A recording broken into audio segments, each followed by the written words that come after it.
I am sorry for deleting the 2-week-old recording of your episode, which Mike never downloaded. So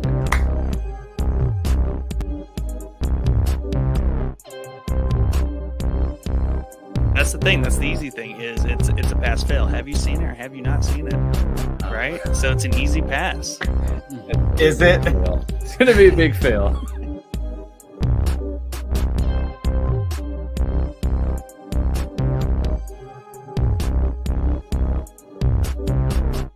What'd you say? German, Austrian. Oh, man, for whatever reason, when you said that, I thought you said German Auschwitz. I was like, okay.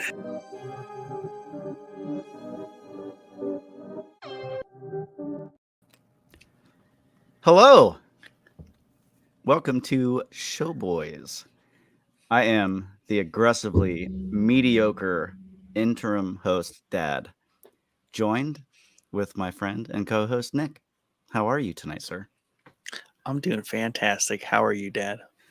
I'm good. I'm happy to be here. Very excited for the show tonight. We got a lot of fun stuff to talk about. Mm-hmm. And both of these topics, you actually know a lot more than I do. So I'm going to be asking you a lot of questions. But Joe's comment. Sorry. What do you say? Already off the rip, he's cracking jokes. Yay, no Chad. I feel better already. Before we do any of that, we must give a shout out to our top tier patrons, Yusuf H, Joe C, and Jim B. You guys are incredible. We love you. We love all our patrons.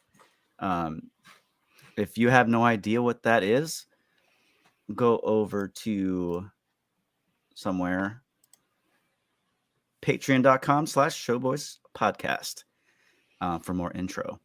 All right, so we're talking about a few things tonight, right? So the first thing, you know way more than I do. And I probably dabbled a bit when I was a kid. I have purchased these for my kids, and they just do not have the same appreciation for it. So take it away, my friend. Oh yes, yeah. I definitely want to talk about some Lego stuff this evening. My favorite topic of all time is Lego. Lifelong fan. Had a mild break during college. My college years, my party years. Obviously, not really a lot of room to play with Lego, but once I got a big boy job and my own place to live, no roommates and all that stuff, it's time to start rescuing them from my parents' house and then adding to the collection. It's Right. fairly bigger than it used to be. So let me ask you real quick. When you were a kid, did you say you played with Legos or you had Legos when you were a kid? Oh yeah, for sure. 100%. So tons. Now, you're an adult, and in college there's a switch between seeing it as a toy to seeing it as something much more, right? Mm-hmm. When do you think that switch happened? Well, I don't know if I ever. I mean, even as a kid, I guess I've never really thought of Lego as a toy, other than maybe that's like the projection that adults always carried with it. Like, these are his toys. This is what he's doing. Right. But I really it was always just like an escape for me, or like that's where I went. Like I had like an entire mental verse when it came to all my Lego collection and everything. So I've always been much more serious about it than probably anyone ever appreciated. Right. Even my sister still does it to this day. Like I think she grasps it a little bit more now that it's become such a hobby for me as an adult, right? That, it's not just a set you buy, you build, and then what do you do with it, right? Right. Right. There's a lot more to it. Yeah. And there's lots and lots more to it these days.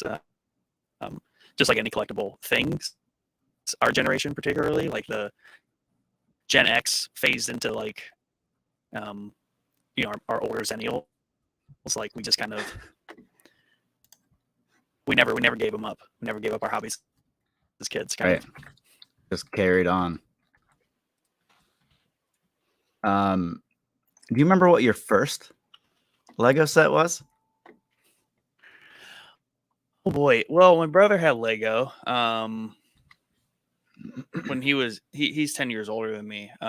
So he had a nice little collection, which I got from the attic one time. And that's where it started. I don't know. Maybe I was like 5, 6, perhaps when I started. He had like some of the vintage, like 90s, late 80s, like castle stuff. Some of your like sets were way different back then, but he had like this Falcons fortress, the Black Falcons fortress. That's just kind of iconic these days. So somewhere in that ballpark, but like lots of blocks, just your standard yellow, blue, red, black, white blocks, Yeah. roof pieces, vintage 90s stuff. Right. So I was able to play with some stuff that was before my time, even late 80s. Can't say what my first like set of mine was because I played with them so long. It's before I can recall. Okay.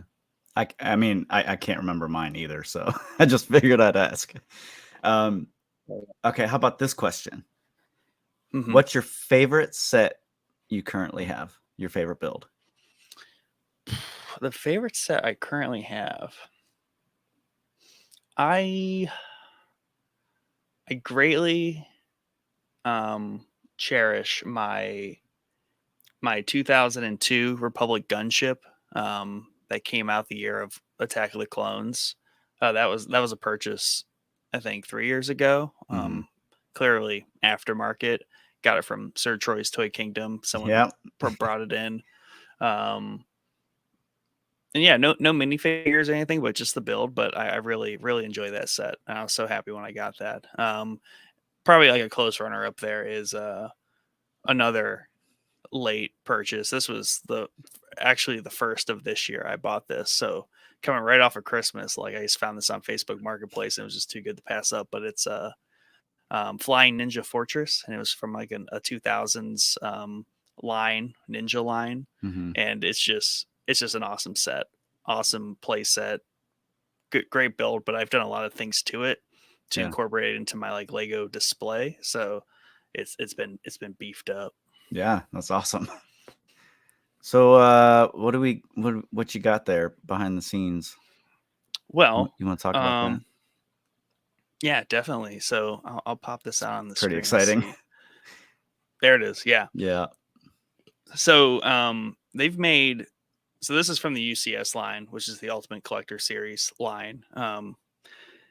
Models, right? These are more models. These are not play scale sets. Right. And they've made a Super Star Destroyer and 2 like Imperial Star Destroyers, but they've never made the Venator class Star Destroyer. You know, that is famously seen in the opening sequence of Episode 3, Revenge of the Sith. So this set has been very rumored to be coming out this year, and lo and behold, a lot of times the Lego community gets their rumors right. And this thing has been announced just in the past like week or two. Leaked, and then they announced it this week. It leaked last week. They announced it this week, and it comes out October 1st for VIP members, and then October 4th for the rest of the peasants. Can we just like for a second look at the scale of this thing? It is huge, right? I believe, yeah, it's they have a spec on it, not in here. I got it. It's like a 43. There it is. It's 43 inches. Yeah. Yeah. Yeah. 22 inches high or wide, half a foot tall. So it's over 3 feet. And almost 7,000 pieces. Is it 7,000? Well, it's like 6,600. Yeah. Yeah. It's crazy. Yep. Yeah. It's a lot of pieces. That's like, yeah, like you said, that's model. That's a model, not Yes. a typical Lego set. Yeah, and Lego, especially in the past 5 years, has really honed in on the adult. Adults are welcome. That's kind of like the tagline Yeah. bit for Lego. So, Well, because now those kids from back in the day are now the adults, Yeah. that have these. Yeah. So they're growing with. Yeah, I don't know if we're just more forward about it. Because obviously, there's always been people in society who, collect things their whole life, but maybe they just were in more dark corners, and it's become just a little bit more socially acceptable and a little bit more open about it with like our generation and generations around us, because we just really don't care. Like I think we've really shaken that idea. Like, oh, I'm an adult now. I have to start doing adult-like things. So I don't know. That is life. Ray JP, huge flex showing you can afford Legos. Dang. Yeah, I am in that category of people who can almost afford any Lego set I want. This set, I'm too cost conscientious to say I'm going to buy a $650 Lego set. I've never bought a set that expensive, but so Amazon has probably not the same. It's not the same, but it's $270. It's like a knockoff. Well, yeah. There's some knockoff brands out there that literally just copy Lego. I don't know how they get away with it, but I think they try to snuff them out whenever they can. But Right. it's pretty apparent when, I mean, at least to like a Lego enthusiast, it's pretty apparent when it's not a Lego brick. Like, I can instantly tell. Yeah. So no, this model is freaking amazing looking. Oh, it's gorgeous. It's one of my favorite ships from Star Wars. Like opening scene of Episode 3, that's my favorite like sequence. It's up there. I mean, unless we're talking about Ahsoka tonight. I mean, then there's some really awesome stuff in there too. Yeah. Luckily, coincidentally. Yes. No, dude, that's amazing. Are there any other sets that you are anxiously waiting for? They came out with a lot of Ahsoka sets that are really cool this time around. So like they got Ahsoka's T6 Jedi Shuttle. I love that ship. Ghost in the Phantom. Really good minifigures with this line. The Shin's Starfighter, then what is it called? E-Wing from like Episode 1 where they're chasing Sabine. So a lot of cool sets there. But they actually came out this like holiday Chewbacca and Rey Finn set that's coming out. But I think first of 2024 they're going to come out with a battle pack which will have supposedly like 4 clone troopers, like 3 super battle droids, 2 regular battle droids, and like we haven't had a battle droid centric battle pack in a long time, because they've been coming out with tons of these where they're just kind of going through the different forces, where you got like the Hoth Rebel battle pack. This is a newer one. It's Ahsoka's clone troopers, timely, right, for building up for Ahsoka. They've got a lot better with timing things. I have a couple of these with the Dark Troopers and Luke. This Republic gunship's actually pretty awesome. That's the UCS gunship. That's 350, I think. Yeah, that's sick. That's a really nice model as well. Oh, they have tons. That's amazing. They actually go to the model. They got these like busts now. Yeah, really cool. I saw those. Those are pretty cool. So in the Razor Crest, this never ends. Like there's just tons. Yeah, dude. They just half of the Star Wars line is for adults. Dude, ginormous ad wire. That is awesome. It's only $850. only. You can get these Funko Pop. Right. Rips. That's what those heads reminded me of. Funko Pops. They're basically Lego Funko Pops. There it is. This thing's great. Dude, that is cool. That's like the pristine version. Joe says I still want the Horizon Zero Dawn Lego set. Yeah. That is retiring this year. I have a copy of it unbuilt. It still just sits on my shelf over there. I just look at the box. You better get to building it, man. Yeah, I don't know.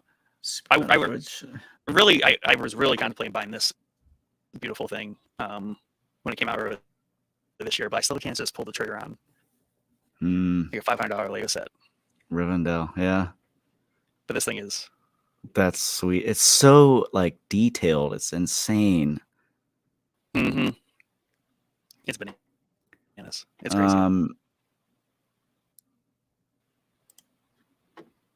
So Clips Films says Super Battle Droid should have pinhole for arms and legs in order to less cracking. Yeah, that was a huge issue. Because that's like one of the early, like, I think it was like when I really started to understand early, at least the itch to collect at a certain level. So like, this was in the early 2000s where Lego was actually in a tight spot. Yeah. They almost went under it as a company in the 2000s, and actually, their Bionicle line saved them. Really? Yeah. It's like it's weird that it's really like a cult favorite amongst like Lego enthusiasts, and it's not like a huge collectible one, but it's coming around. But in the 2000s, like Bionicle saved Lego because they were bad at marketing. They probably technically undersold sets, like they did not price them right. Yeah. But they had issues. But so a lot of times you'd find Lego sets like showing up in like Marks on like a deep discount, and they had these like little battle packs where you would have a little stand and like 3 characters and with like a little like card, like a little detailed card about them. Yeah. And they had battle droid ones where there's a commander battle droid with like the yellow head and then like 2 regular battle droids. Well, my mom found like some at Marks for like 50 cents a box. I think brand new at the time, they're like $5 a box or something like that, but they're 50 cents a box for like 3 battle droids. She brought me home like 3 or so of those. She's like, yeah, there was like a ton of them. And I'm like, stop, pause. Like, we have to go back and buy all of them. So I all of them. I have, I think, close to 100 battle droids because of that. Because of like, Marks. Yeah, because of Marks and Lego's poor financial situation in the 2000s where, which is crazy to think about the price of these sets, how expensive they are. Like, oh yeah, it's probably one of the main reasons I don't have any. Number one, because they are a bit pricier, but 2, because my kids have a way of destroying things. That the appreciation isn't there for, not as much as like you or I mean, even me, that I don't collect, but there's just something about the building process and having it finished and that sense of accomplishment, and then just like having it sit there and you're like, yeah, that looks freaking sweet. I just couldn't get around the price. So here's the problem is it's a lot to do with like a temperament of a person, right? There's just kids that like to destroy things, take things apart. Oh yeah. There's the opposite of that. So a lot of that plays into is just like what sort of person you are. And also, I mean, it's very kind of like therapeutic, like you're sitting there, you're building, but there's people who just build sets, right? Then there's, people who kind of like build their own creations and they incorporate sets into their own like full on, like mock-ups and displays. So there's all that to it. But then, so like you go down that path of collecting, and there's a number of reasons why you might collect, right? Maybe you just like to own the set, put it on a shelf and look at it. Maybe you want to use the pieces for it to build other stuff. Maybe there are people on Instagram, this is insane, but they army build with like those battle packs I was talking about. Yeah. So like a battle pack is anywhere from like $20 to $30 these days, and usually you get like 4 to like 6 troopers, right? They have thousands of these things. So like they'll post pictures, and they'll buy like 30, 50 boxes at a time. Like the amount of expendable income that they spend on Legos is remarkable. It is. It is. But they're on Instagram and they just have insane armies. Now the other side to it, where it starts to get tricky, and where it becomes a slippery slope, is because once you realize that most Lego sets, once they retire, they usually are being sold from Lego for like 1 to like 3 years, kind of general lifespan, depending on the theme, depending on a lot of things, will be how long the set is sold from Lego. Yeah. When Lego sells the set, between that and like getting them like on a 10 to 20% discount on Amazon, you can look out for those and get them cheaper. But like when Lego sells it, that is probably the cheapest you will get that set in your life, because they all appreciate in value once they retire. So you could buy that $650 Star Destroyer today, or when it comes out on October 1st. And if you can sit on that for 5 years, you could probably at least 50% return. Wow. On your money. Like everything just appreciates when it comes to Lego. And I wonder why sometimes, but like people are out there that they still want the sets. Like, you know, they see a set, they weren't aware of it when it was out at the time, and so they go and buy it. My wife told me one of her coworkers, her kid's into Star Wars. He wants this set. It's like Darth Vader's castle. And I was like, oh, that's retired. That's, you know, you have to buy that on the market. She's like, yeah, she has it in her cart at like Walmart. It was $130 when it came out. It's $200 now. Oh, wow. And it just retired last year. So it's already gone up. That's crazy. $70 at retailers, but you can probably buy it on like some Lego specific eBay like sites for $160. So as a collector, and you're able to sit on sets, it almost makes no sense not to buy every Lego set that comes out, because even if you don't build it, that's better, because then you can sell it brand new, sealed in box for double its price, 50% more than what you paid for it. So I don't know. It's a slippery slope. It is. Yeah. I never really looked into that, but that's pretty wild. But you would think, like with everything else, like collectibles will appreciate after some time. Yeah, and the minifigures, it's just like it's just a scarcity somehow. Like, just not enough people. I think because they are so expensive, to some degree. You know, not everybody's going out and buying them when they're on sale at Lego, right? They're not just something everyone buys. So when they do retire, there is a scarcity to them, because probably a lot of the people that bought them intend to keep them and don't intend to like get rid of them right away. So there's like this natural scarcity that's created, even though like you can buy as many as you want while they're making it from Lego, still scarcity. Now, of course, you run into things where like you can just buy minifigures aftermarket. And there's ones that are super cheap because there's so many of them. Yeah. But I mean, I have some minifigures that are worth more than the set they came in. And they came in a set with 4 other minifigures in a set, an actual something to build. So I don't know. Yeah, that's crazy. Any rumors of sets coming out that you know of? We had a lot, and then they all kind of dropped. Like they all came true. But the rumor is that the next one is that battle pack, because I'll definitely buy a handful of those, because I like to buy a handful, because I'll probably open and keep 2, and then like just stick 2 on my for later shelf to sell. Yeah. Because I kind of want to get to that point eventually where I am selling sets for like double their price, what I paid for them. Right. because then I could like self-fund my Lego collection, and then it's a whole different ball game. It's a self-funding hobby. Yeah. Yeah. That's the goal. That's smart. That's pretty great. I still probably won't do any of that, but it's cool. I do enjoy the building process. Like, so I have a small little box of Legos that the kids rarely play with.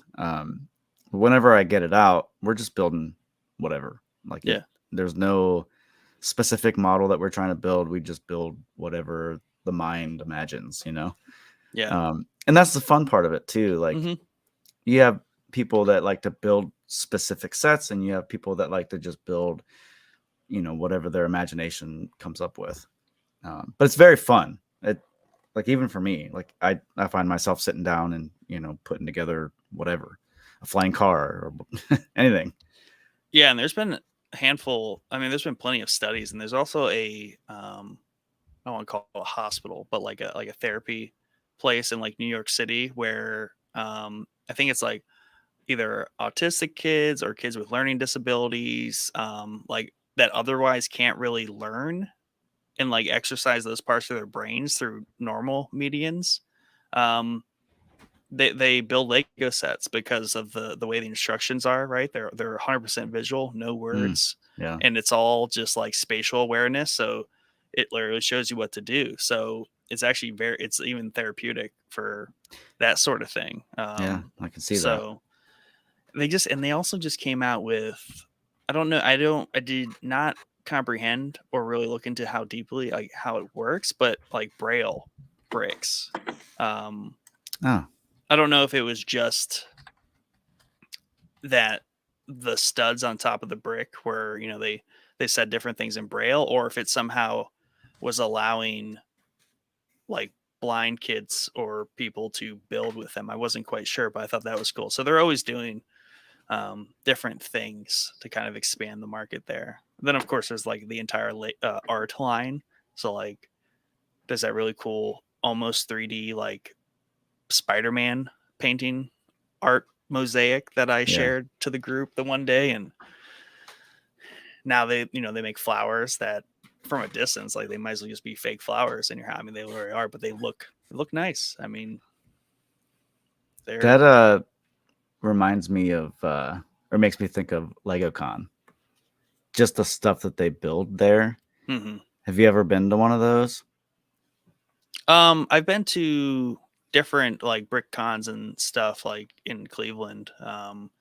There's one in like the Huntington Center. There's all sorts that are always popping up at different like scales. Never been to like a super big one though. Yeah. Because they have those in like Virginia. I think that's usually the closest location. Obviously, New York, Chicago, like really big ones. But there's always something going on yearly, whether it's Cleveland or Pittsburgh or some of the smaller scale ones. We actually went to a cool one at the IX Center this summer that was geared toward like kids, specifically kids with the activities and stuff. So like I took my son and one of his friends from daycare, and that was a good time. So they had like they had a brick pit. They had a competition where more like more of the tune of like 7 to like 10-year-olds could build race cars, and then they would race them down ramps, and then there would be a winner and stuff like that. So lots of fun things like that. That sounds like a lot of fun. Yeah, it's a whole thing. Yeah. So Clips Films mentioned Grogu Escape First Order. Grogu Escape First Order 66 set sort of broke the rules. I don't. That might be a rumored set coming out, unless I'm not recalling what set that might be. Interested to hear more though about that one. Yeah, please. But that sounds like it's from what was it? Was it Mandalorian where they showed that scene? Yeah. Yeah. Season 3. Yeah. Grogu's flashback there. More live action Clone War era stuff. Got a full blast of that. Episode 5 of Ahsoka. Got to tell Joe to get out of here before we talk about that stuff. So, do we want to jump into Ahsoka? Yeah, let's do it. All right. Sweet. I've been looking forward to this all day today. You've been watching it all day today. I've been I feel watching like. it all day. What seems like, yeah. So I watched episode 5. Mhm. We chatted a bit about it. But very fun episode, and I'm sure it was more fun for you in more ways than it was for me. All right, Joe, thanks for stopping by. You're the best, Joe. You need to watch it so you can enjoy it as much as we did. I highly recommend everyone to watch it. It was there's so much. So what are your general feelings about this episode? Just like very basic, like off the top. My general feelings is it's like top 3 or top 5 like Star Wars things. I don't know how to like categorize it more because you can't just say like, oh, that's my favorite movie, right? Like all Right, around. right. Because now they start having this thing where there's these 30-40 minute episodes that are just like amazing. So it's like how do you compartmentalize those with like the rest of everything else? Oh, in terms of episodes, right? Because we have Yeah. a good amount of series now, so it's definitely top 3, if not like the best episode I've seen in like all of the Star Wars series. Right. Andor has some really good stuff in it, but and like Yes. it probably has number 2 and 3, but like this episode just rings the bells in terms of like everything like the Star Wars fandom kind of like people who have watched Rebels, watched Clone Wars, everyone that's wanted like Hayden Christensen to come back, and he's kind of reprised his role in the way that I feel like people thought maybe Luke might, right? So like Right. Luke's kind of become this background character, and we're getting so much more attention on filling in the gaps for Anakin Skywalker. And Which is something that I've said before. Like I wanted to see more of Anakin before Vader. Like, and I know that Clone Wars and Rebels really dove into that. Shame on me. I haven't watched but like an episode of Clone Wars. But that's what I've wanted. And like this episode, even though it really didn't dive too deep into that, I feel like it was, I mean, I want more obviously, but I felt good about what I got from it. Oh yeah. And I mean, that's been this series though, all the way through, is like the music has been so phenomenal. And it's not even So necessarily good. like one particular score to the like, so the Mandalorian, Ludwig, whatever the composer was, like he made legitimately like really awesome. He did an amazing score for the Mandalorian, right? Yeah. This, I can't say that the score is particularly good on its own, but the way the music is used with what the show is doing has just been phenomenal all the way through. Yeah. And the sounds, just like, oh man, like it's so good. It has a very layered and like complete essence about it. Whether it's the right amount of like Easter eggs, to very kind of more meta movement to this arc of the story Dave Filoni's been building for like 15 years now. A long time. So yeah, just to have like Ahsoka's story there, but then like seeing more of Clone Wars Anakin, right? They really haven't, there is this huge gap where we have a lot of Ahsoka and Vader, right? But like very little interaction between them. Rebels has some, but this was like the first. I think something about live action and it actually being Anakin. Yeah, is like what the was Anakin that we know. Yeah, that I would say maybe a majority of Star Wars fans know. Yeah. Speaking of Anakin, we got that ending of episode 4 with him showing up. Yeah. And I imagine that a lot of fans had pretty high expectations for this episode. Yes. Did you? I'm really good about not having any expectations, but I knew it was going to be good. Like, it had to be good, right? Because you can't just tease hitting Christensen, right? Also, Right. in this kind of Force purgatory, if you will, this temporal zone of the Force, Yeah. which was shown in Rebels.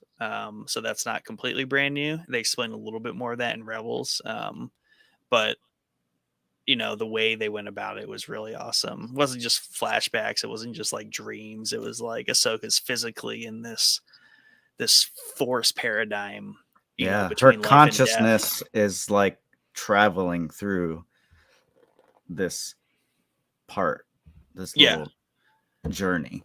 And I love that. Is it Jason? Yes. Jason Sandula. He could hear the sabers like over the waves. That was like really cool. And that's what's really cool about this episode is like there was a lot of there was opportunity for it to be corny or like miss. Like if if that whole Jason thing didn't pan out to be what it became, yeah, that wouldn't have worked. But like it worked because I'm like, what is this? Like he just senses. Like it would be boring if he just sensed the Ahsoka out there and he's like over there, right? But instead he's like, listen, yeah, and like that was just so intense the way they also like layered the sound of the sabers over the waves crashing. Yeah, I got pretty excited, honestly. Like he's a Jedi son, son of a Jedi. I did not know that. I mean, I don't know if that was revealed in there. It's a Rebels thing. Okay. I can't remember if it's a known thing. I think that came up like in the like epilogue of Rebels, perhaps. Because it wasn't like a surprise that those two had a son.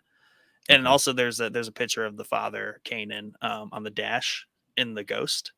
Okay. That Hera flies, like right there's a picture of him, which is cool, and a little Easter egg. So yeah, it wasn't a surprise. So I forget exactly where that's introduced, but yeah, Yeah, son of a Jedi. That was pretty rad. And I I like feel like he's very in tune to the Force. Yeah. More so than what I remember seeing with anyone else. Yeah, I like that he got that that praise from Hu Yang, the droid, who's like he's got abilities. Kids got it. But also Hu Yang droids are just so awesome in Star Wars, where he's like, "You got to build a lightsaber? Yeah. Can you show me how to do one? No. I'll show you the training room. Can you train me? No. No. He is probably one of my favorite characters in this show.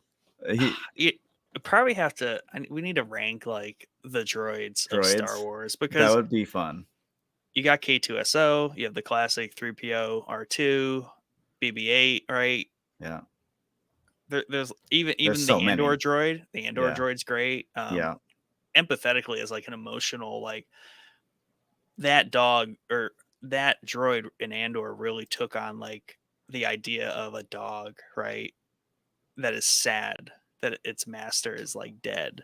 The depression that like an animal can go into at the loss of their owner. So that was pretty intense too. Yeah, that robot was depressed.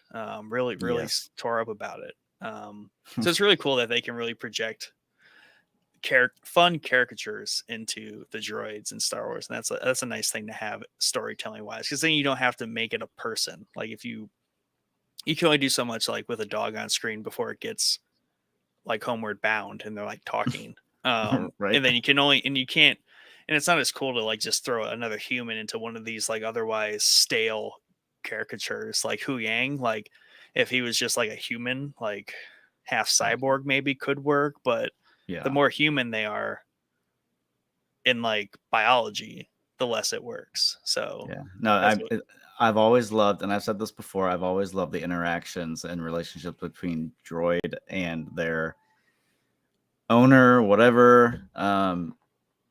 It's always fun. Like, even if you don't understand what they're saying, yeah, it's always a fun interaction. yeah, So yeah, that part was very fun with Jason. yeah. Just very in tune, like I said. So let's go to the place that Anakin and Ahsoka were. Hmm. You said that was talked about or shown in Rebels. Yes. So what is that place technically called? Yeah. I honestly don't know what it's technically called, and I don't even know if they've really named it. But they did cool things with it in Rebels, because Rebels was cool because it explored a lot of more philosophical ideas about the Force. So like there's an element where Kanan, Jason's dad, Mm-hmm. they're on this planet, and they encounter this being, right? This kind of like almost ent, like Lord of the Rings ent like creature, Yeah. who exists in like complete balance with the Force, but doesn't carry any sense of good versus evil. Like the Force is simply the Force. Um, so Kanan, who was once a Jedi, who we see, well, you haven't seen Clone Wars, but he's also shown in Clone Wars. He's also referenced in The Bad Batch, where you have a Jedi who, becomes detached and shunned from the Force because Order 66 and all that. But he's like rediscovering like the Jedi way through a Padawan who's Ezra, Mm-hmm. who they keep referencing in this show, Yep. and that they're off to find.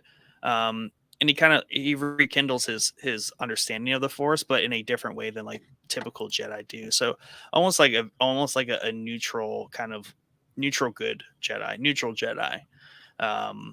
So it's kind of like neutral good, and there's like neutral bad. So like Shin and Balin, those are kind of like neutral bad Jedi, dark Jedi, if you will, and then kind of like Kanan and Ahsoka, who are these like neutral light Jedi. So yeah, and so this zone here, like Ezra goes there a couple times. Even like the Emperor is like trying to get here, because it's like this metaphysical level of the Force that, not that people want to get there, but like if the Emperor could get in there, he could obviously do some really gnarly things. So it's almost like this space between dimensions, between realities of sorts, that you see in lots of different other lore. I saw it named the World Between Worlds. Yes, that's what they've called it. Yep. Okay. Yeah, it's very interesting picture. Yeah. Of what's happening, because it seems like in this Rebels, is all... like Ezra went there, and it kind of worked like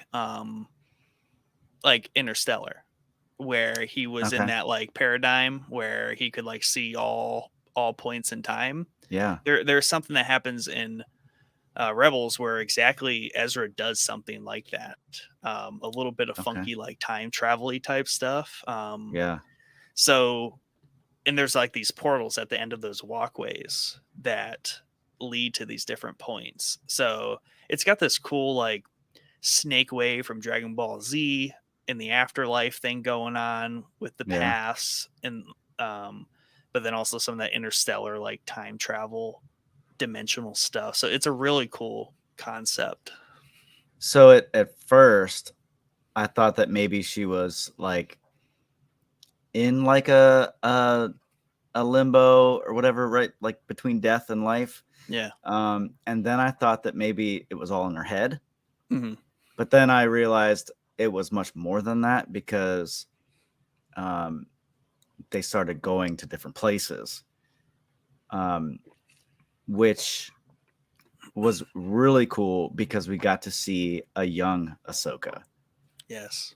And I know that you probably love that part more because that was in Clone Wars, and you saw her train with Anakin. This was a totally different experience. We also got to see Captain Rex, live action Captain Rex. It was more of a like a nod to the character. Wish we could have gotten more from him, because I've heard a lot about him. I was actually talking to Ray JP there yesterday, and he was like, "We've seen a live action Clone Wars movie, with all that in it, which would be cool, because there's just something that seeing that in live action, like animation's great, but like once they put in the live action, there's something so much more real about it. There's And definitely something about it. yeah, and like episode 3 did an okay job at like capturing the idea of the war. Obviously Clone Wars does a fantastic job of exploring the themes of the war, but when you put it's like that first battle of Geonosis in like episode 2, right at the end of episode 2 when the war kicks off.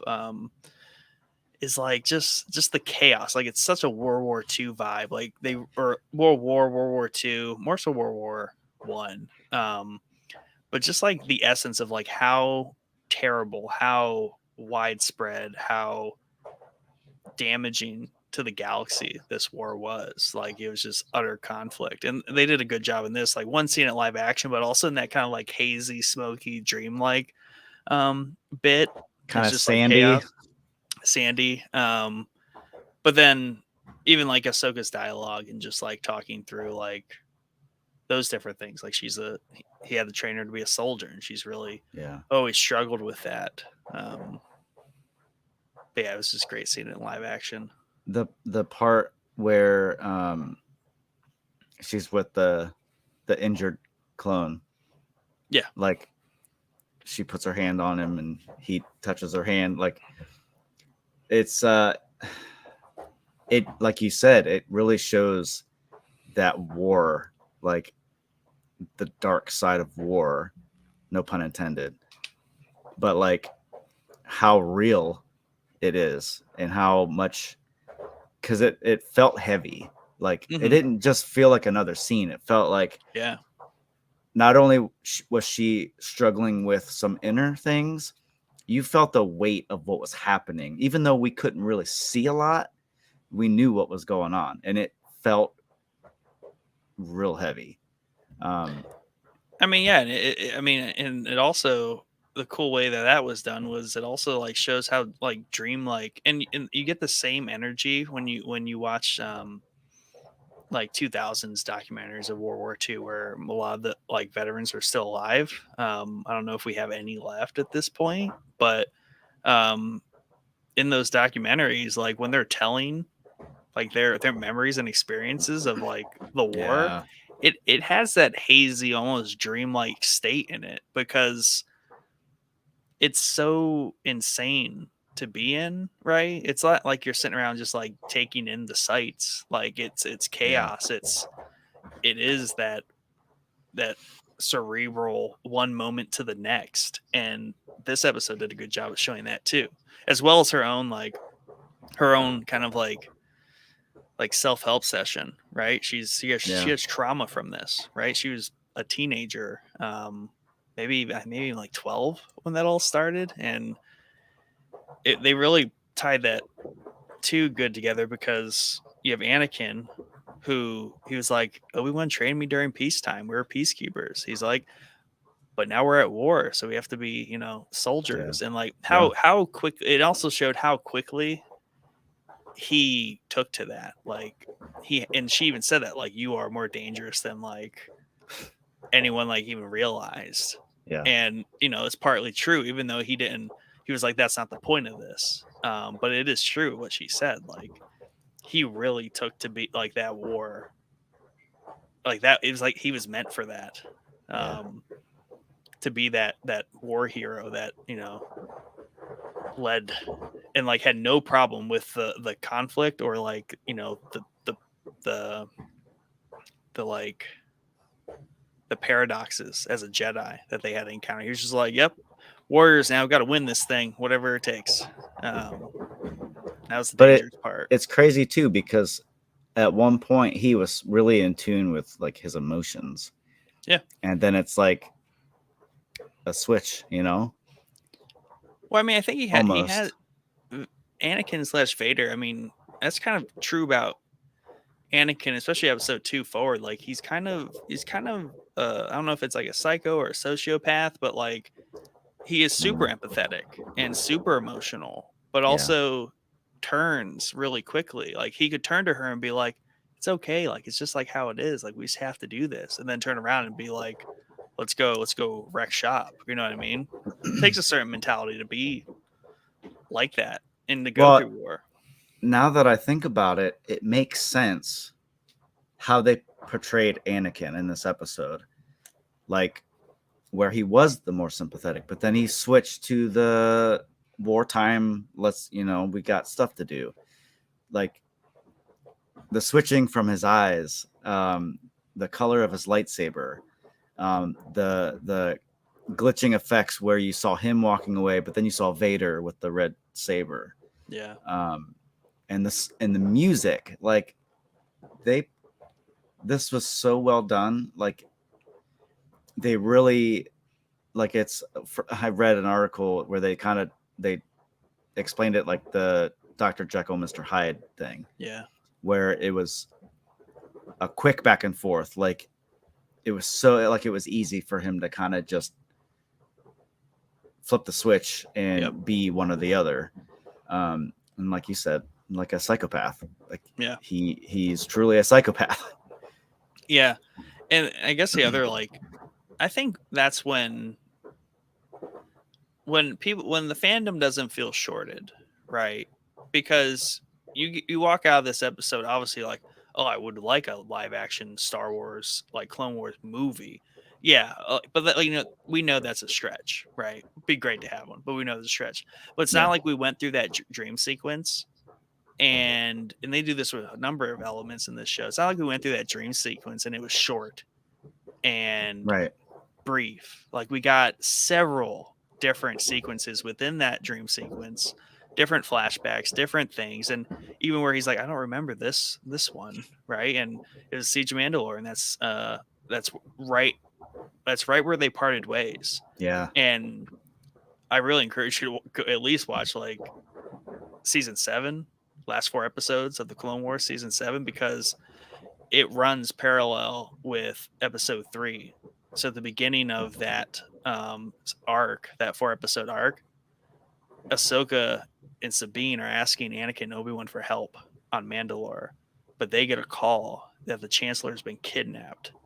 So they have to jet back to Coruscant. Meanwhile, Ahsoka and Sabine go take back Mandalore.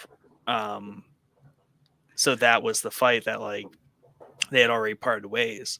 Yeah. But not even that, like the lightsaber fights, like they could have totally just not given us a lightsaber fight, but they gave us like kind of 2 decent ones where started and ended that way. And the lightsaber fights have been nearly every episode in this series. Mm-hmm. Yeah. And it's so appropriate. And that's how Clone Wars was too. Like lightsabers all the time. We're talking about Jedi. Yeah. Like this is a Jedi show. Peak about the peak of about the fall off the end for the Jedi. Like lightsabers everywhere. But yeah, this show just does not hold back. No. And like make you feel like you've been shorted. And and that's we haven't even gotten to the part where it's like they could have ended that episode like with her floating in the water and then pulling her out.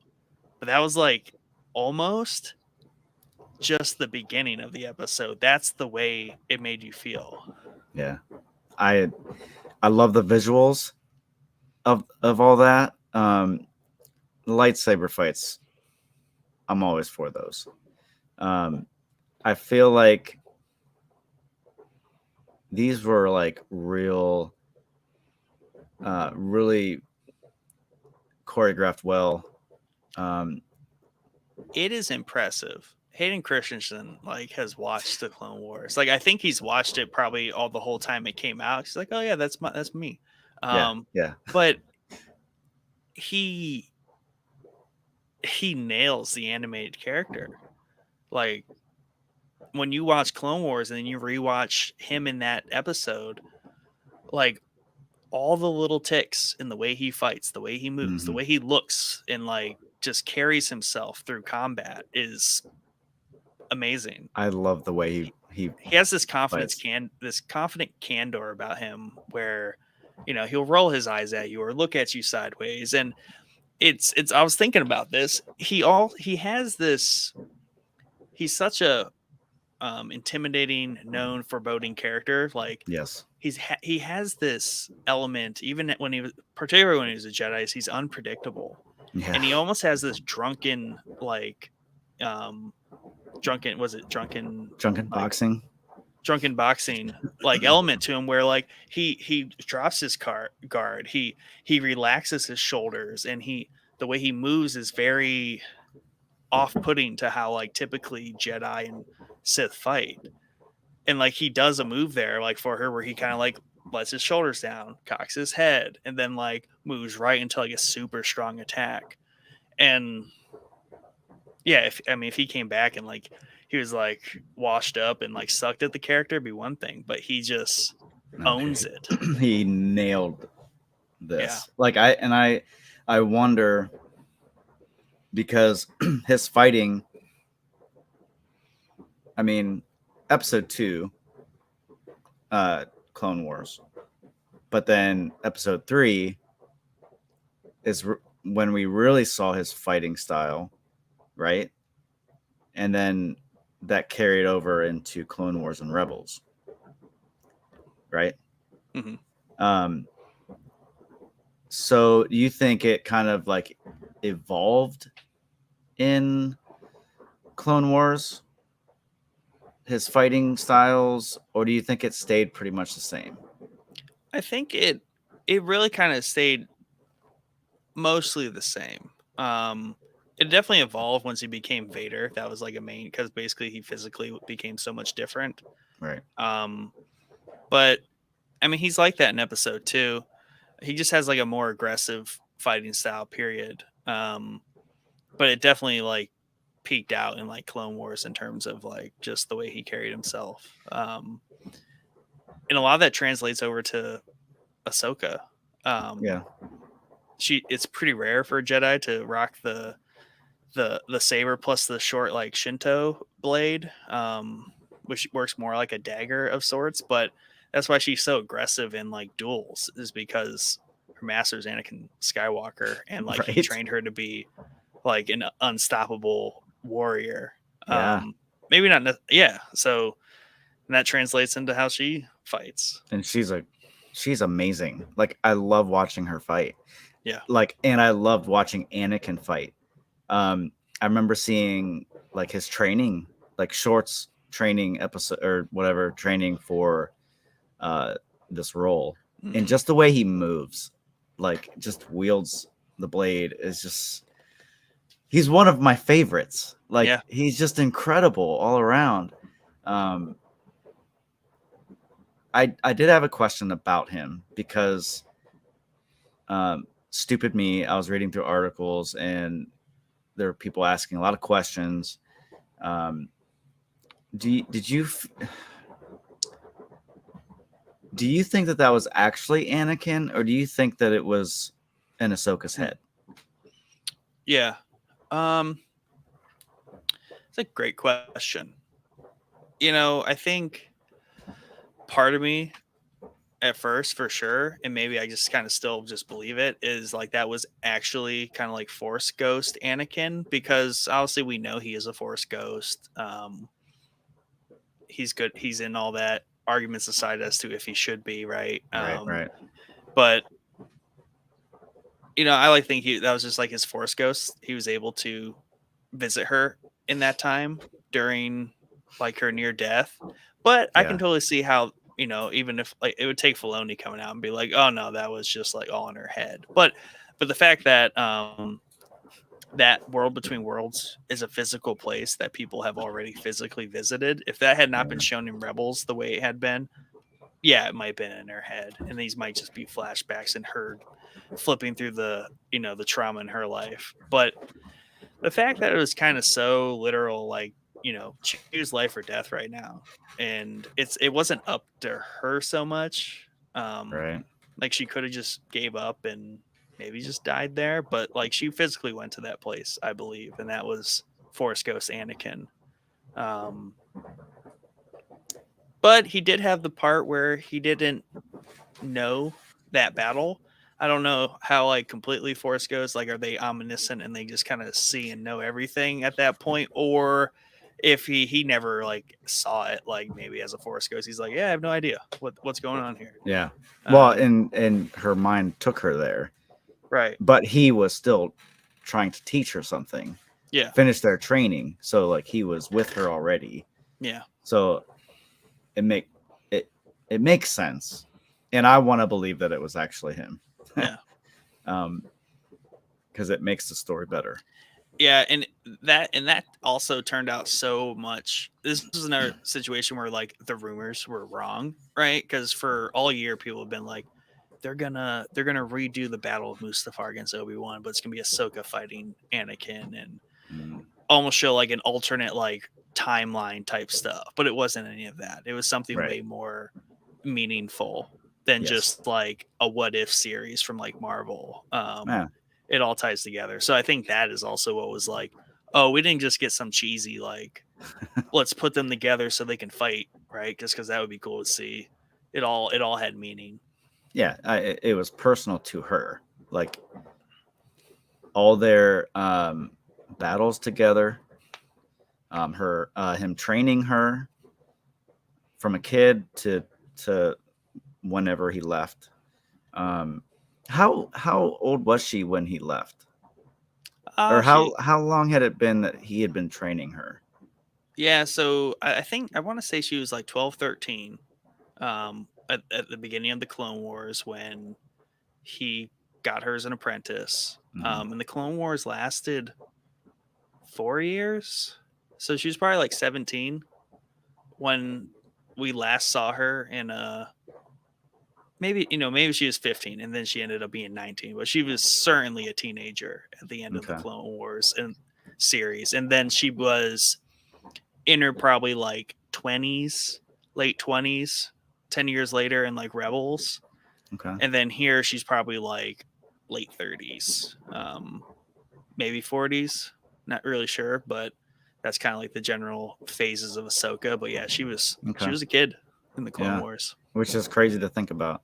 Yeah, Padawan though, so yeah, they started him young. Yes, I mean I remember. I don't remember which movie it was. Probably episode 1, where they showed all the young kids at 2, the temple. Was it 2? Yeah, the temple. Yep. Yeah. Where Obi-Wan's looking for Kamino, and he goes to Yoda in there, and they're training. Yeah. Yeah. That's pretty cool. Which at this point in the series, where does the Jedi stand? Is this after the fall of the Jedi? So Luke is out there building his temple because where we saw Ahsoka and Luke and Mando, okay, right, where Luke's building the temple, it's like all right in this time. Like Luke is building the temple, and we're probably like a handshake of years after Episode 6. So the Jedi Order isn't rebuilt. It's mostly just Luke out there, trying to rebuild it. Ahsoka's like hot on the trail of all this like Imperial remnant stuff.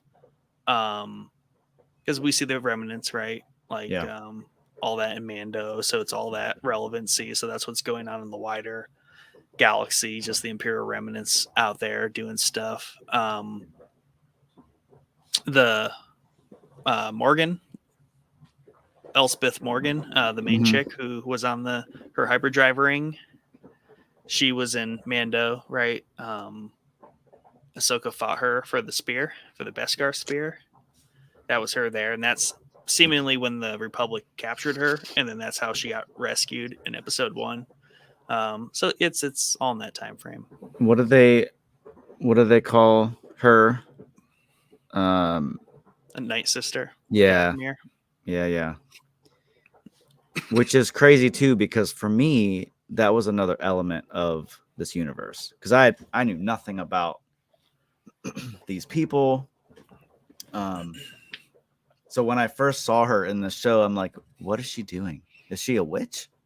Yeah. Like, She's a Force witch. which is crazy because never seen that before.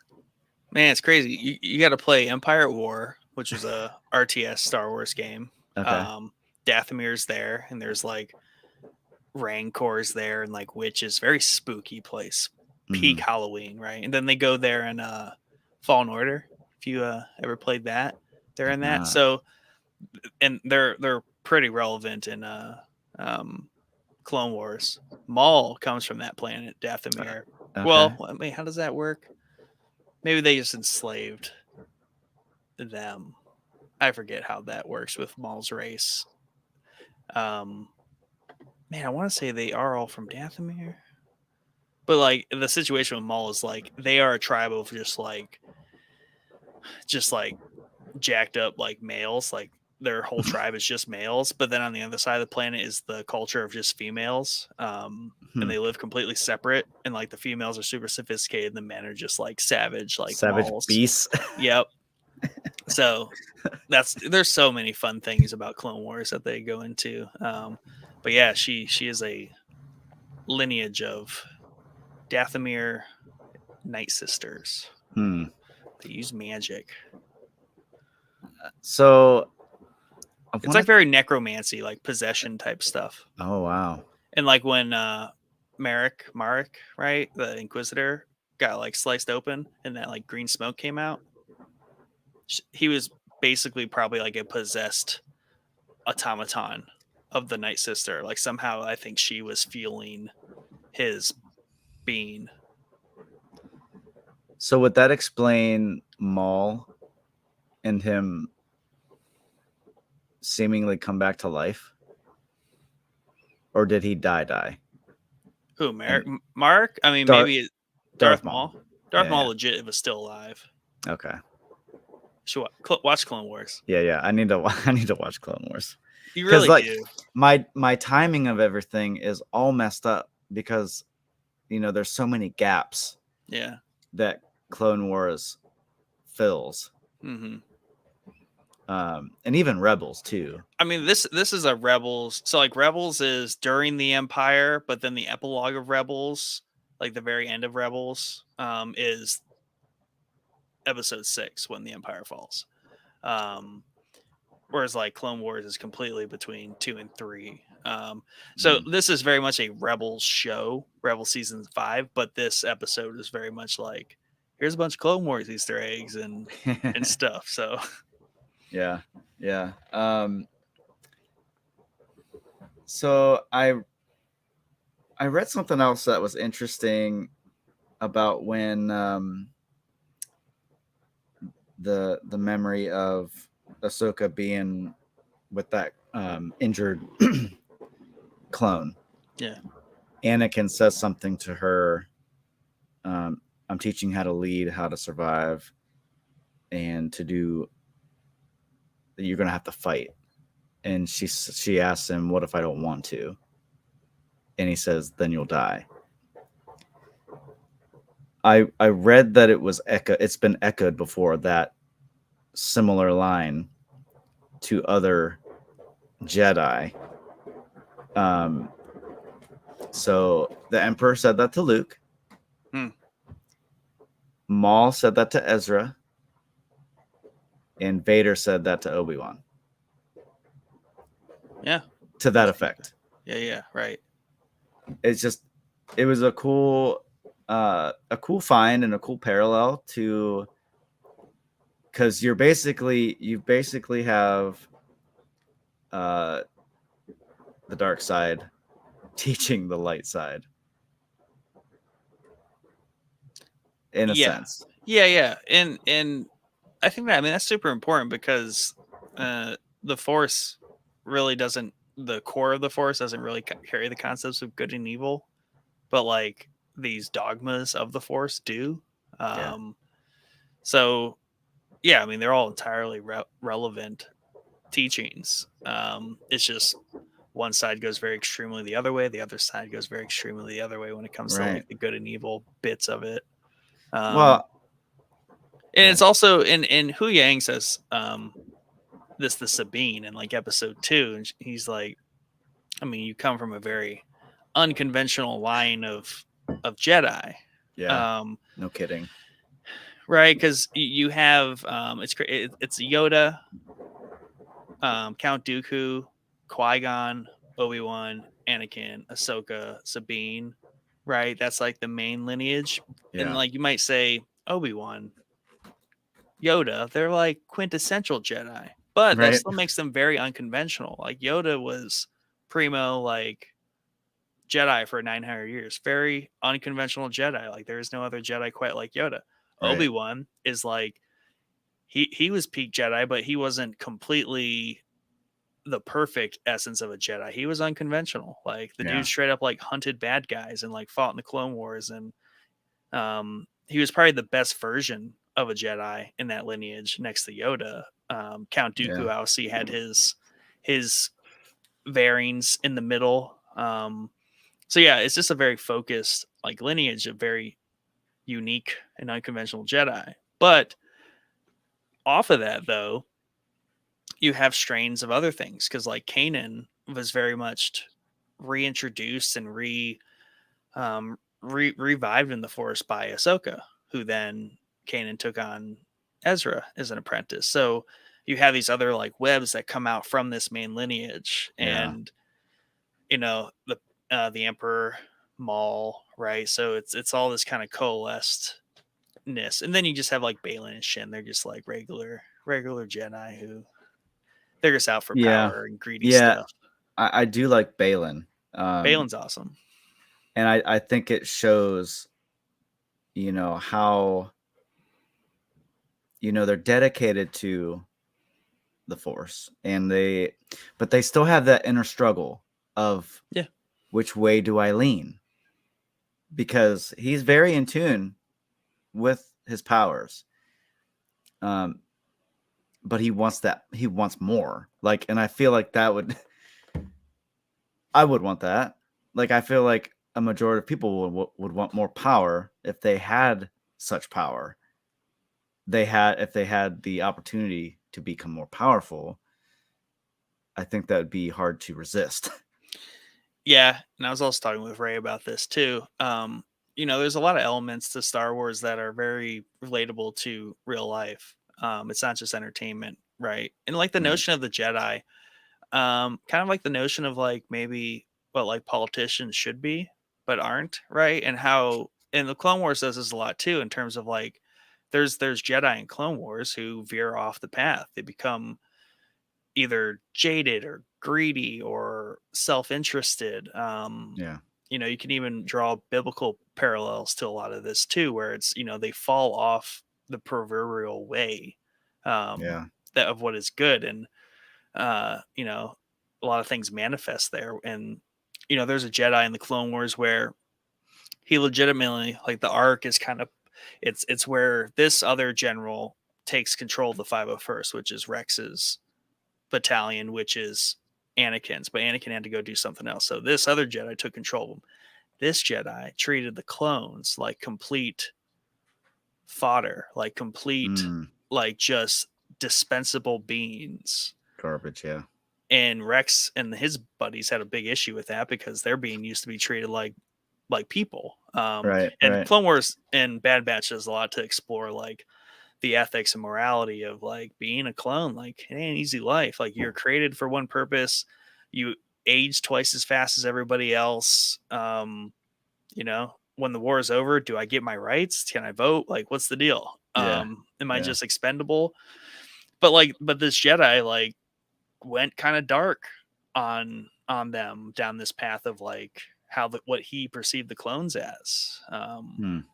So there's a lot of that too in Clone Wars where they're talking about these Jedi who aren't actually Jedi, or they've fallen from the path. Yeah. Yeah, that's crazy.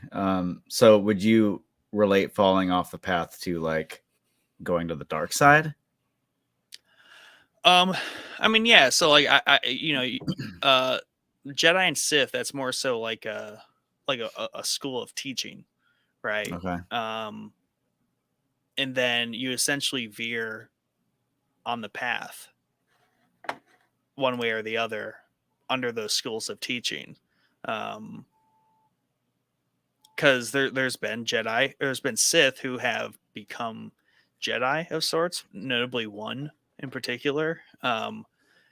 So that's where we kind of get into the idea of like, do you define them as like dark Jedi? Are they actually Sith? Sith is more of like, it used to be a race of people from a specific planet that were just full on dark side users. And then it became more of like a culty type thing amongst like a lineage of primo dark side users.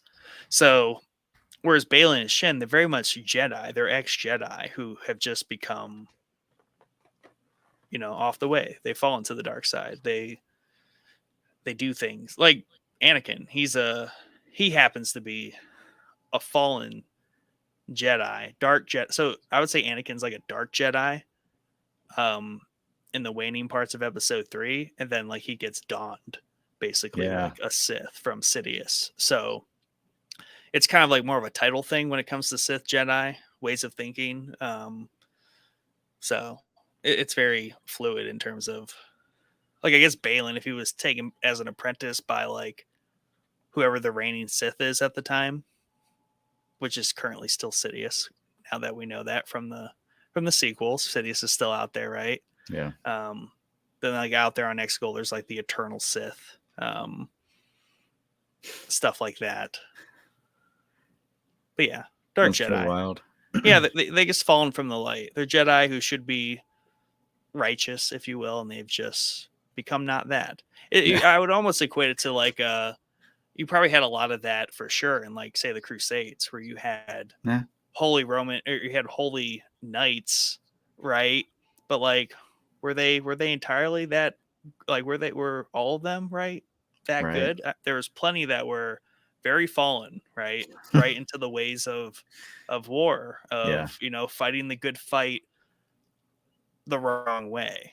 Exactly. And that's what Obi-Wan and Anakin always struggled with. Was like Obi-Wan's like, bro, there is a right way to do this, and Anakin's like, but there's this other way that's kind of a little easier. Dude, yeah. I don't know if it'll happen, but I definitely want more Anakin.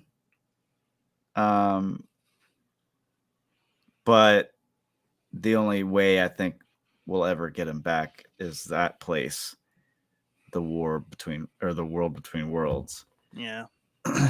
Which is sad because, like I said before, he's probably one of my favorite characters of the entire universe. I'm excited to meet Ezra,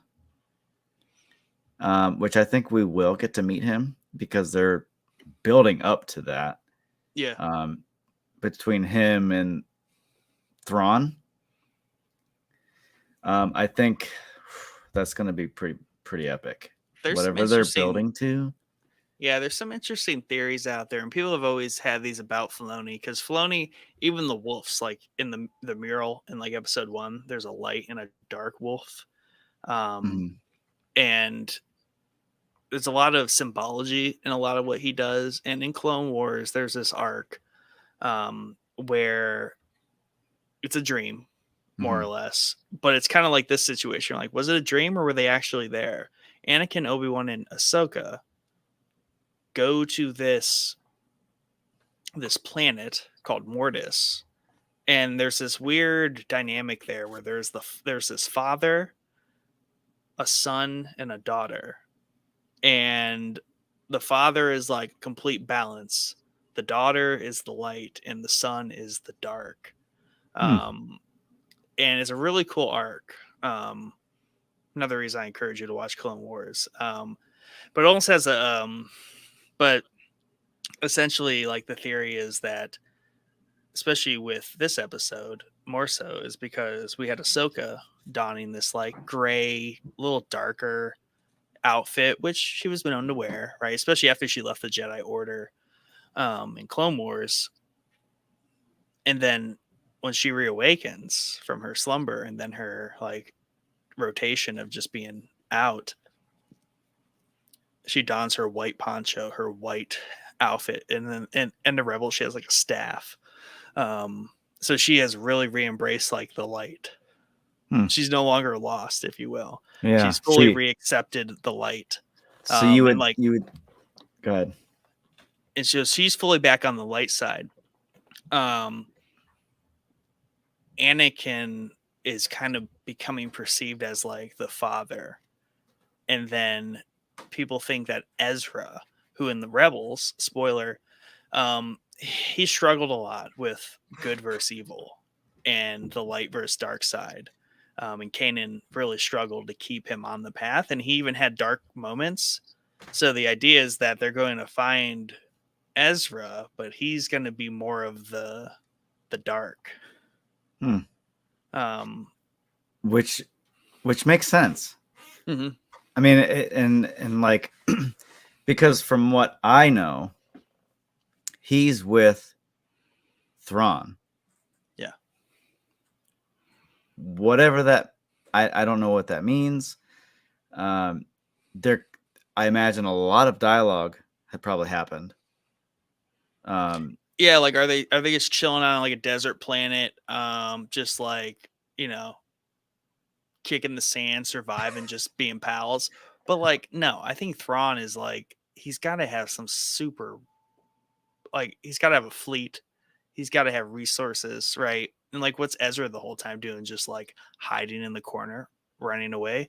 Like he's in some sort of league with Thrawn at this point, especially with his struggles in Rebels. It would make sense. I mean, I don't know if it's foreshadowing necessarily, but the way that Baylan was talking to Sabine, I feel like the dark side or fallen Jedi or whatever you want to call them have a way of persuading the weak to fall with them, to fall in line with them. Yeah, I mean they are the snake in the the garden, right? They tempt everyone. Because Sabine fell right into it because he exposed her fears. It's the same thing that Sidious did with Anakin, right? Like, save the one you love. Yeah. Did the same thing to Sabine. Yeah. Save your friend. They play on those emotions. The emotionally weak or vulnerable. Yeah. Because she's very vulnerable at this point. Because she wants to be I can't think of the word. She wants to be accepted by Ahsoka or approved by Ahsoka. But she's also very like she struggles with that line. She wants to be in line with Ahsoka, but she wants to find Ezra. Like that's arguably more important than being on the right with Ahsoka. Obviously, because she decided to go with Baylan. Yeah, and she struggles the same way Ahsoka struggled under Anakin. And the same thing, actually, Anakin struggled under Obi-Wan. Was they always had this sense of like they're not good enough, right? They'll never be good enough for their masters, that sort of thing. So, the promise or hope of like maybe like there's a better way or something is always there, or because of that insecurity with their place in their apprenticeship, they look to other places for fulfillment. So for Anakin, it was at first his mother, then it was Padme, and then in this case for for Ahsoka,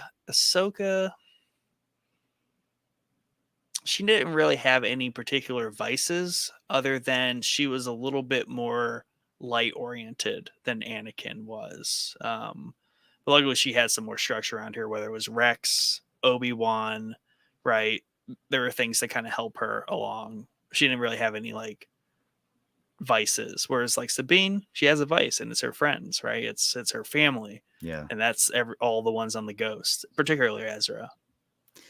So I was just thinking about this. Did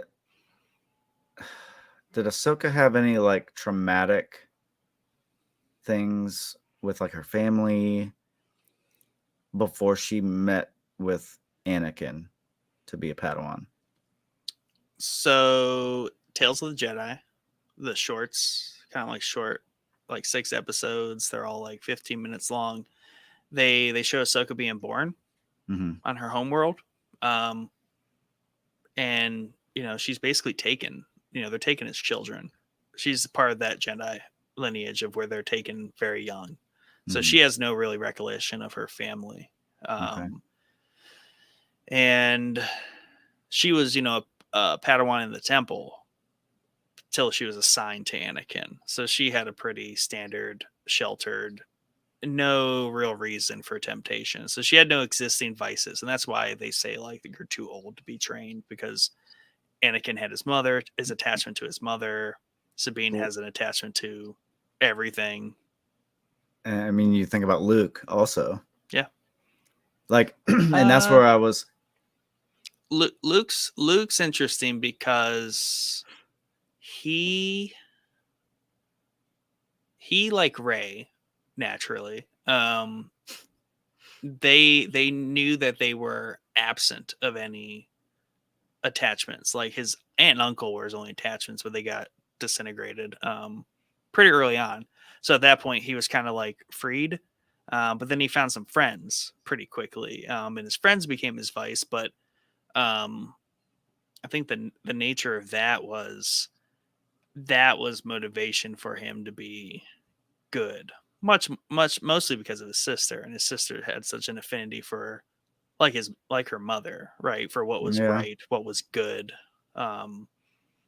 order, or peace, things like that. So in that case, it was more of a positive driving factor for him than a negative.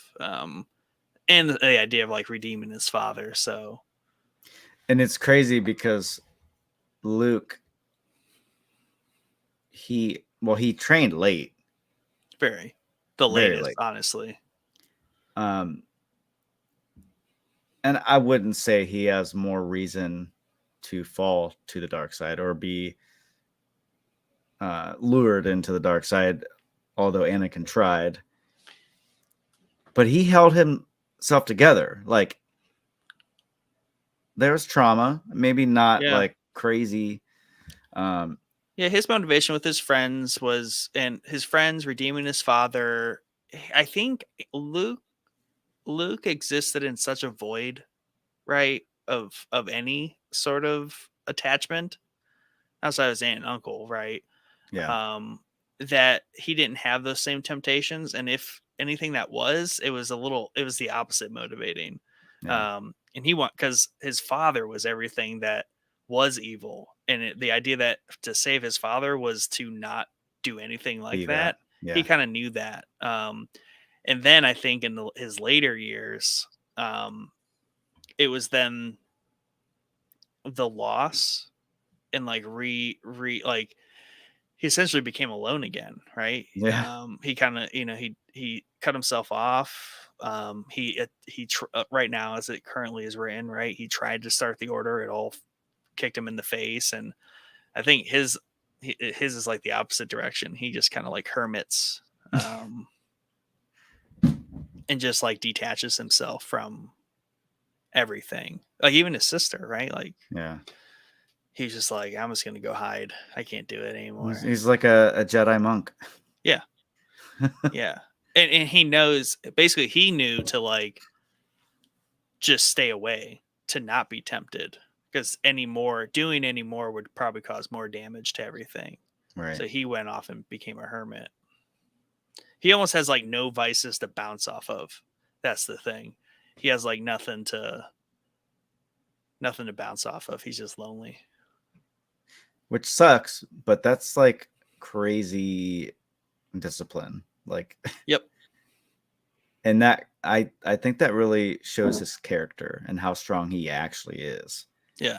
I mean, that's the Yoda and Obi-Wan. Like they are Yeah. very disciplined, right? So he Yeah. definitely got more of those traits. Which is cool. Oh man, Star Wars, so much fun to talk about. So it's layered. and the space whales, how'd you feel about the ending of that?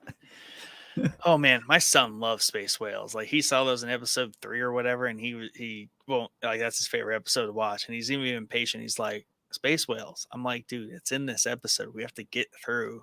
Like, we can't just rewatch it. But then there's this episode. And I'm like, my wife's like, oh, he's gonna love this episode. I'm like, this is what he's wanted. Like he wants like a full sequence of just so many space whales, and there's just So infinite many. space whales So here. many.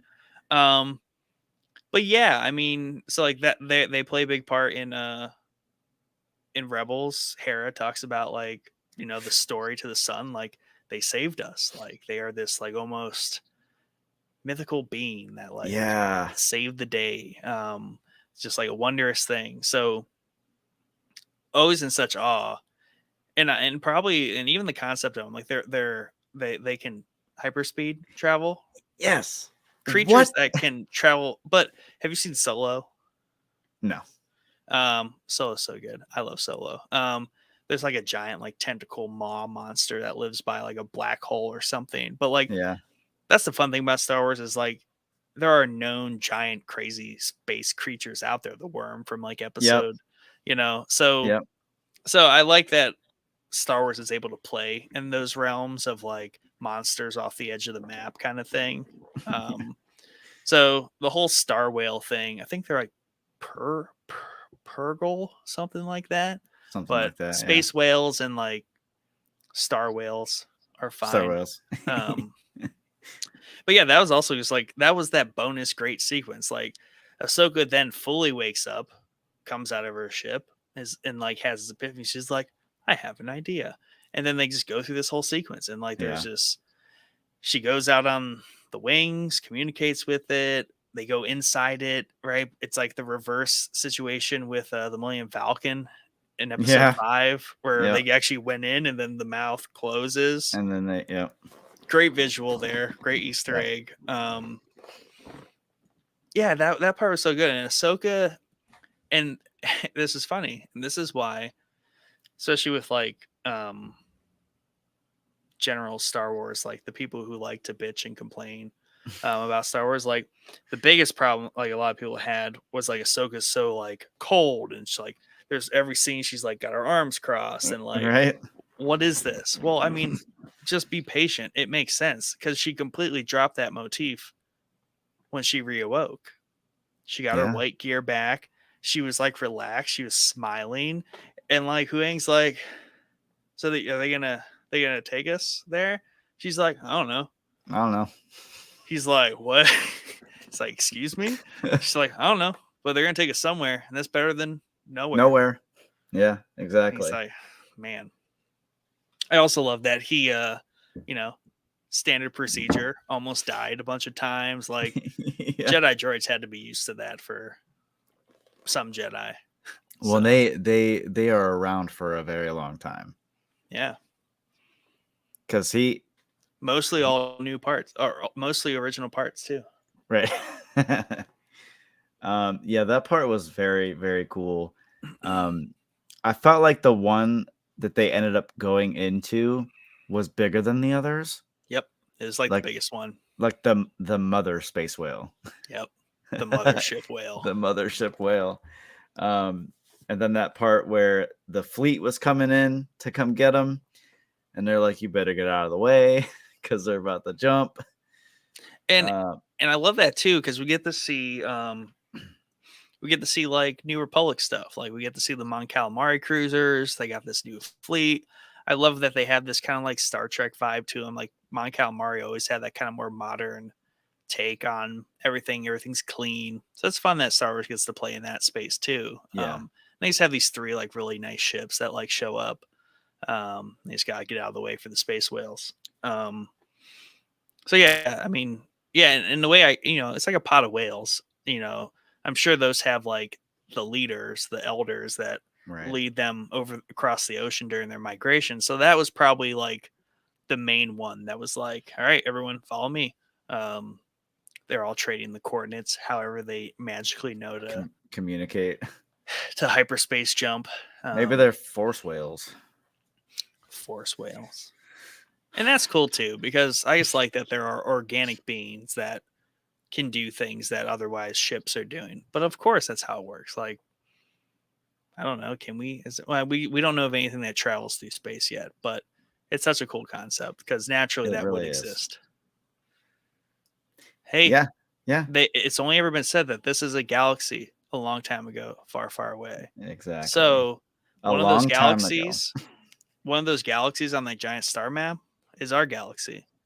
Yeah. And maybe they'll go there and it's Earth and there's dinosaurs because it's 65 million years ago.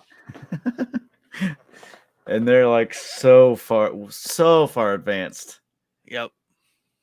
And we Long time start ago. with nothing. Yeah, it's I don't know, man. But it just felt good. That whole It- sequence just felt good. Ahsoka was just like she just had the right vibes about her. Like she was like back in a way. Like she was genuinely happy again. Yeah. I definitely have felt like she was like in some kind of slump. Yeah. And not knowing anything about her, I did notice that change. Like she did learn something with her encounter with Anakin, and she did pass. Yeah, and she always and that was in the dialogue. She never got to finish her training with Anakin. She always held that against herself, or him. Her master became Darth Vader, like Bane of the Galaxy. Yeah. And that was the closure that she needed. Yeah, she walked away from the Jedi Order.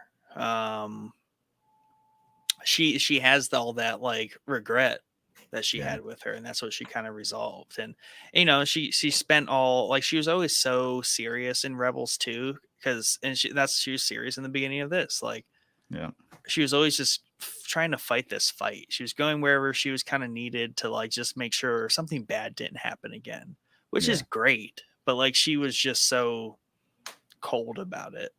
She lost that light connection where she is a more free-going light user. Yeah. Well, I mean, it makes sense. Everything that she went through, like, of course. Glass is half empty. What am I? I'm just going to be like him. Like, it's just like, it's just going to trickle down to me. And then she sees Sabine also, like, she sees a lot of the negatives, I imagine, in Sabine, and can't really reel her in. So she's got this inner struggle, but by the end of this episode, it's a light has been turned on, and she's going places, literally, in the mouth of a space whale. She went from a half empty to a half full. Yes, character. Yes. Glass is now half full in her eyes. She's like, at least we're going somewhere. I don't really care where that is. Right, we're going places. I do like that side of her. I also liked the darker side of her. Just the warrior side of her. Like, yeah. Awesome fighter. Dual wielding lightsaber Jedi is just amazing. Yeah. But it just shows her humanity. Like she's not human, but yes, she is. Is she human? No, I mean not in that sense, but like everything about her caricature is human. She's just an alien, but she has the same essence that a human would. Yeah, I'm excited to see where it goes from here. Like I imagine because there's only what 3 episodes left. This was 5, yeah. So 6, 7, 8. So it's about to ramp up even more, I believe. It's been ramped up the whole time. That's everything. Is like even more so. they're not. Dave's not mincing his episodes. No, he ain't playing around. No, he's got places to go here. He's got one shot, one opportunity. He's going all the way. And like, yeah. I mean, this next episode, like they're gonna land. They're gonna end up where they need to be. I don't know if that's gonna be like an Exegol situation where there's like 1,000 Star Destroyers and like Thrawn's like on the bridge, but we're gonna see Thrawn next episode. It's been brewing. I have no idea how this is gonna play out. None. I don't either. And this is actually gonna be, I don't know if we talked about this last time when Casey was on, but this is a limited series. Do we know? Did we say that? I don't know, because I saw it today. It's not season 1. It's like a limited series, like Obi-Wan, where they're gonna cap us.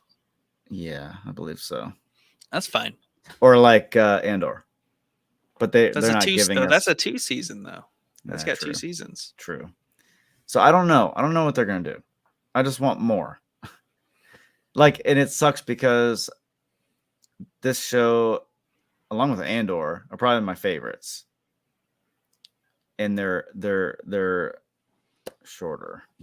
Yeah, and I hate when people kind of gripe on Star Wars, where it's like, we all know how it ends. Like duh, Thrawn doesn't like come back and like take over the galaxy. It's like, it's not about that.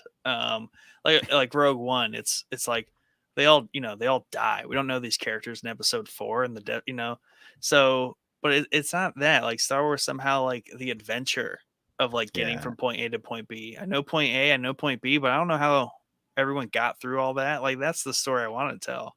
Right. Well, that's, I mean, like I don't know. I mean, I guess, do we have the same gripe about like World War II movies? Like we all know how it freaking ends. Like, right. It sucked. We eventually won. But it's the story, like how you got there. And that's what this is. I mean, yeah, I don't have high hopes that Thrawn's gonna take over the galaxy, because that's not how it works. But like, they're going to a different galaxy, and but some stuff's about to go down. Exactly. Like, and I want to see it too.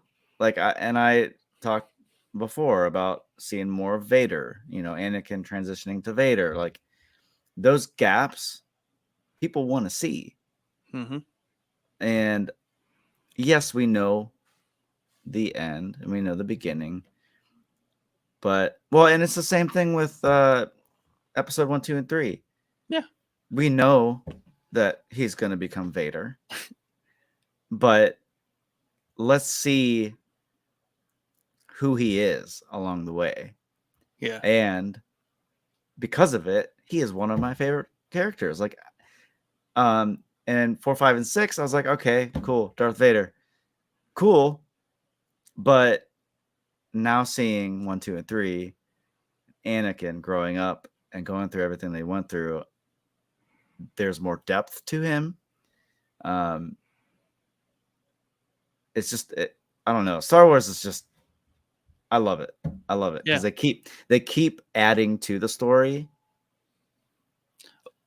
That's one of my favorite stories is Dave Filoni tells it. It's a short out there, but he's like, we're writing Clone Wars, and we're talking about it, and I'm drawing up concepts, and he's basically, George is like, Anakin has a Padawan, and Filoni's like, but Anakin didn't have a Padawan, and George is like, Anakin has a Padawan. You know what I mean? So like, George just like, I don't know if he makes these up or he does have these concepts, and like he just is reminded that. It's like, oh yeah. But I think he like just understands everything so well, where he's like, yeah, that makes sense. Like it makes sense for him to have one. And then it's kind of like, I just said he had one, so now go figure it out. Like go make it happen. Yeah. And I think that's the beauty of it too. they're able to like fit that stuff in like that and then tell these stories about it. Oh, that's awesome. Because yeah, it doesn't break anything to say he had a Padawan. Like they made it all work out. It challenges because them there's to tell a story within within that structure that's already there. Yeah. And it's not like we had these long-winded dialogues with Vader about his past life, you know. It was a mystery. Mm-hmm. We Well, knew nothing. That's my favorite thing about the original trilogy is like it's just the scene in Obi-Wan's hut when, you know, he was like talking about the Clone Wars and Luke's like, "You fought in the Clone Wars?" You know, everyone's like, "What?" Like the meme. That's my favorite meme where it's like the what? And like in 1977, like they said the Clone Wars, and maybe it was a passing remark at the time, but I knew when I was growing up, long before, right? Like, I would hear that line.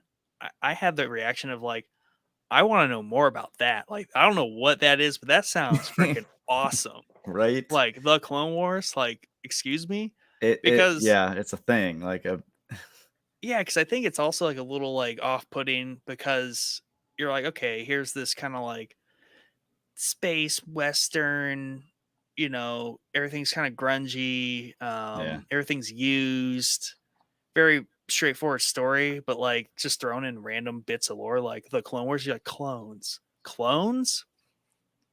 in a war, like what kind of galaxy is this, right? It just raises Right. so many questions. And then oh yeah, literally there's this planet of people, they make clones for a living, and they made millions of them, and here's a battle droid. It's just like, good lord. Yeah. I remember seeing that part when Obi-Wan goes there. Yeah. Dude, I loved it, man. It was so cool to see because I don't know how much I remembered about him saying fighting in the Clone Wars, but then it all like started clicking, you know, like, oh wow, this is really, really big. Yeah. And a lot of people that grew up with the original trilogy, they're like, episode 1, trade embargoes, like what are they talking about? It's like Yeah. it's an analogy for real life. Like people don't just like pop wars off for the I mean, they really don't for the fun of it. Like Right. it's always about power, money, like Yeah. and it starts off small. It's like, oh yeah, you remember that siege of Naboo from the Trade Federation like 10 years ago? Yeah, that was kind of the start of this current conflict that's about to tear the whole galaxy up. Yeah. Yeah. The I- what? The what? Clone Wars. Tell me more. Tell me more, please. And show me. Show me all of it. Oh man.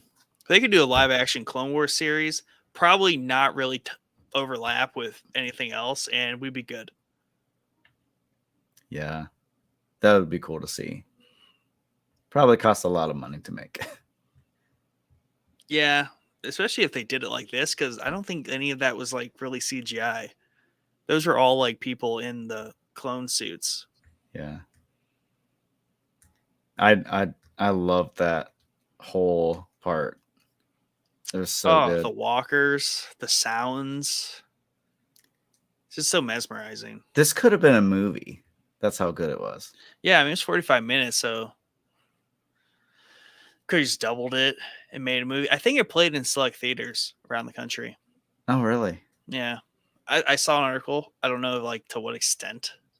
Maybe like just like some big cities had it in a couple of theaters. I'm not sure.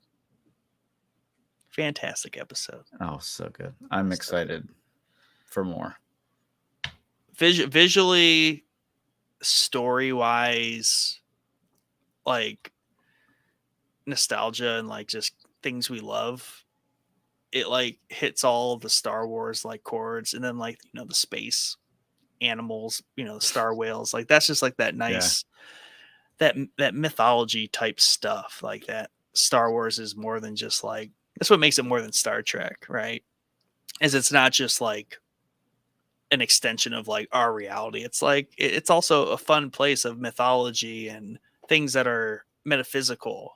Just like this realm here, the world between worlds. And then Andor, amazing dialogue. Like for whatever reason, Oh, like I'm yeah. just dying for another Mon Mothma scene talking about like senator stuff. I'm like, what? I'm like, but amazing, amazing. Mon Mothma scenes, the best. In this one, not so much. She's just kind of bitching the whole time. Just being boring. But that's cool about her character though too, is that we get to see her through many different stages of everything. And like she had this, top of her game, like during the Empire, still trying to be a senator and like build this rebellion. Yeah. Crazy. Good times. So good. So yeah, thumbs up. Oh, 2 thumbs up. 2 thumbs up. All the thumbs are up. All the thumbs are up. Excited for the next 3 episodes. This was I a am too. solid mid-season check-in. That's for sure. I was just stunned. I said it in like every like channel. I was like in text. I was like, Yeah. I'm stunned. I'm like just flabbergasted through the whole thing. They could have ended it like them picking her up out of the water. Yeah, they could have. But nah. Here's another 15 minutes Of greatness. of greatness. Of just the right feel goods too, right? Like they're just hitting all the right chords. Well, that was a good payoff. Yeah. Of her coming back to her That's senses. the thing. Like everything makes sense. Like everything has a purpose. Like we didn't just get that. Like they didn't just put Anakin and Ahsoka together in live action so we could see them lightsaber fight for a little bit and then she wakes up. Yeah. Like give her some like character resolution, let her And- resolve some conflict and develop as a character. And it was great. It was great. So good. I like the inside of your hoodie is blue. Is that correct? Yeah. It vibes well with the background here, the blue star map, the text. Yep. It just I that's planned the that. world between worlds within your It's hoodie. in my hood. I'm in it right now. Yeah. Don't even know it. Cool. You got anything else before we leave? I don't think so. Other than just go watch Clone Wars, man. Yeah, I need to. There's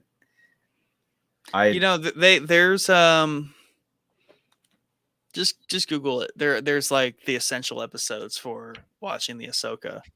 There's probably like 20 from Clone Wars and probably like 5 or 10 from Rebels that you need to watch to really like contextualize some stuff from Ahsoka. And I think everything I talked about is in there. That Mortis arc.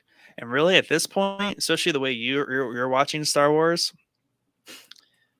I mean, there's probably an argument to be made that you could watch Clone Wars in like arcs, like just like almost like just hit shuffle and like show me something. That's kind of like where you're at in your like because you've seen so much, but you've also just haven't seen some other stuff. So it's like you could probably watch Clone Wars like a sitcom at this point and just be like hit random and be like, show me something I don't know, and be fun to piece it together that way too. I mean, it's been fun this way. Although I do find myself wishing that I would have watched Clone Wars and Rebels, and even the Bad Batch. Like I feel like I'm missing a lot of context. That's a good for this show. Bad Batch not so much, but I mean, yeah. But it's good though because you're in a lot of people's shoes that haven't seen the animated stuff, which is totally fine, and it's good that you're still able to enjoy this show without all that. It might be like even more like mind blowing for you because you're like, I haven't seen Anakin since episode 3, and I've never seen Ahsoka outside of like Mando. Yeah. So it's an important perspective. That's what I told Mike when he first started watching Star Wars. I'm like, this is exciting.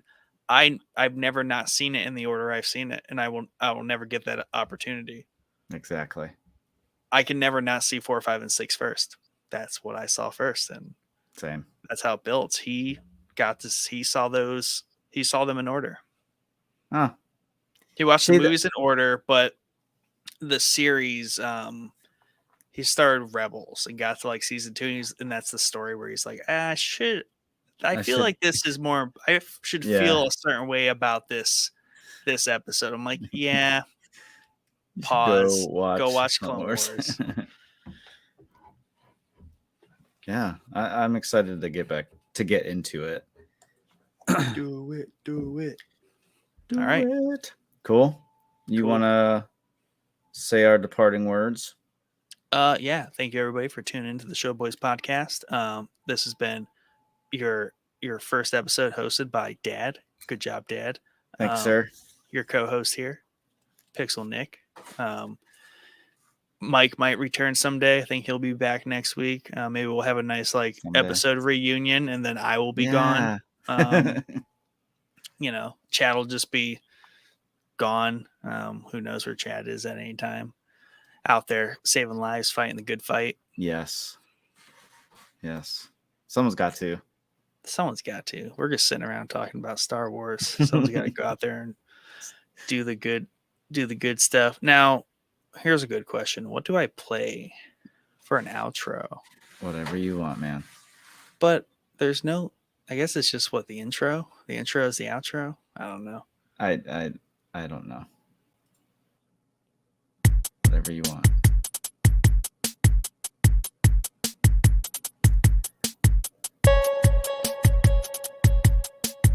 Yeah. You're muted.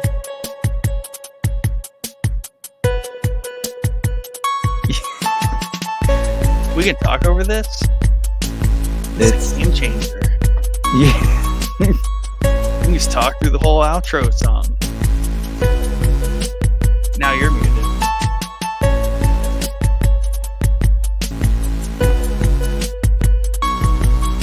Oh, I can unmute myself. Crazy times. Thanks for tuning in. Thank you, Joe. Thank you, Ray. Thank you, our other listeners that tuned in for the first time potentially. Go subscribe. To the Show Boys We love you. podcast. Hey, we're back.